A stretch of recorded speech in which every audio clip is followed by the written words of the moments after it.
Hey guys, അപ്പോൾ ഇന്ന് നമുക്ക് ഒരു ജേണൽ ആയാലോ? ഞാൻ വിചാരിച്ചു ഇന്നൊരു ജേണൽ ആയിക്കോട്ടെ എന്ന്. ആൻഡ് എനിക്കൊരു ബർത്ത്ഡേക്ക് ഗിഫ്റ്റ് കൊടുക്കാനും കൂടി ഉണ്ടായിരുന്നു, ഒരു കുട്ടിയുടെ ഗിഫ്റ്റ്. ഫസ്റ്റ് ഞാനൊരു ജേണൽ ആവാമെന്ന് വിചാരിച്ചു, പിന്നെ ഞാൻ വിചാരിച്ചു എന്നാൽ അത് വേണ്ട, നമുക്ക് ഗിഫ്റ്റ് തന്നെ കൊടുക്കാമെന്ന്. ആൻഡ് എന്താണെന്ന് വെച്ചാൽ ഒരു കുഞ്ഞു പാർട്ടിയാണ്, അതുകൊണ്ട് പിന്നെ നമുക്ക് ഗിഫ്റ്റ് കൊടുക്കാനായാൽ കുറേ ഗിഫ്റ്റേഴ്സ് ഉണ്ട്. അതിൻ്റെ കൂടെ ഞാൻ ഈ ഉണ്ടാക്കി വെക്കുന്ന ഈ ഒരു കാർഡും കൂടി ജസ്റ്റ് ഒന്ന് ഇതാക്കാൻ വേണ്ടിയിട്ടാണ് കേട്ടോ ഇത് ഉണ്ടാക്കുന്നത്. അതിന് വേണ്ടി നമ്മളൊരു A4 ഷീറ്റും ആൻഡ് ഒരു കളർ പേപ്പറും എടുത്തിട്ടുണ്ട്.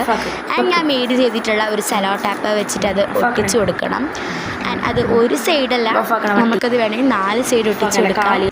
അതിനുശേഷം നമ്മളിലുള്ള കവായ് സ്റ്റിക്കേഴ്സൊക്കെ അതിലൊട്ടിച്ച് നമ്മളൊന്ന് ഡെക്കറേറ്റ് ചെയ്ത് കൊടുക്കണം.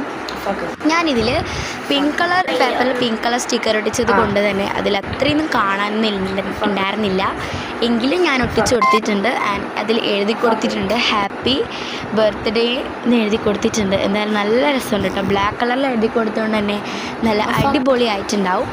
നെക്സ്റ്റ് നമുക്ക് ഒരു ഡെക്കറേറ്റായി വന്നില്ല എന്ന് തോന്നിയാൽ നമുക്കതിൽ വേണമെങ്കിൽ കുറച്ചും കൂടി കവായ് സ്റ്റിക്കേഴ്സ് അതിൽ ആഡ് ചെയ്യാം. അപ്പോൾ നമ്മളൊരു ഹേർട്ടും കൂടി വരച്ചിട്ട് ഒരു പേർപ്പിൾ കളർ ഡെക്കറേറ്റ് ചെയ്ത് കൊടുത്തിട്ട് അതിന് ശേഷം നമ്മൾ വീണ്ടും കുറച്ച് കവായ് സ്റ്റിക്കേഴ്സ് എടുത്തിട്ട് ഒട്ടിച്ചു കൊടുക്കാം. അപ്പോൾ ഇഷ്ടമായി ലൈക്ക് ചെയ്യാൻ മറക്കുക, സബ്സ്ക്രൈബ് ചെയ്യാൻ. ബൈ.